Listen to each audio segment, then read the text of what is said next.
I'm Patrick out in Politico. It is now time to turn the table with Nancy Cordes with CBS News. Nancy, maybe some mixed things out of D.C. this week. On the one hand, the budget deal out of the House made some people think that perhaps bipartisanship isn't dead in this town. And yet we also saw this poll this week that said a majority of Americans called this Congress one of the worst ever. Is there anything to read into the budget deal in terms of looking forward to 2014 that perhaps there's going to be a little less acrimony?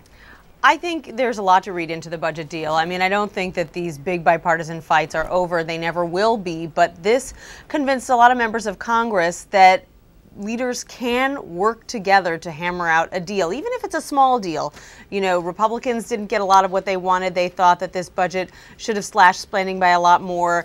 Democrats were frustrated that it left out renewing unemployment benefits that were set to expire. But it showed that when you got some leaders into a room for a couple of months, they were able to hammer something out. And that's something that they have failed to do time and time again. You know, we also saw, looking at the president, he's really going into this year with not the world's greatest approval ratings, in fact, some of the lowest of his presidency. He's always, no matter what's kind of happened in his presidency, he's always sort of had this strong base of support in his approval rating, which has now begun to chip away. Why is that, and what does he need to do in the new year to right that ship?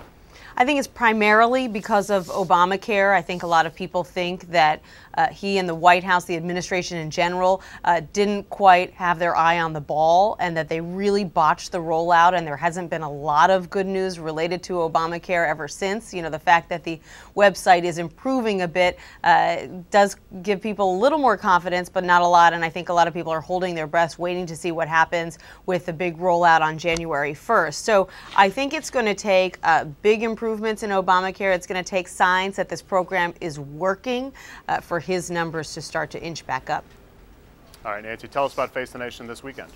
We've got a great show on, Bob. We'll have Senators John McCain, Senator Dick Durbin. I'm sure they'll be talking about this budget deal, but also about Iran, about Syria, a whole host of issues, and a great panel. Tom Friedman, Jeffrey Goldberg, Clarissa Ward of CBS News, who has been covering Syria and Iran and been there many times, will be on the show, as well as a panel talking about Nelson Mandela's funeral that will include Deborah Patta, who's been reporting for us from South Africa, and Alan Pizzi of CBS News, who covered Mandela for decades.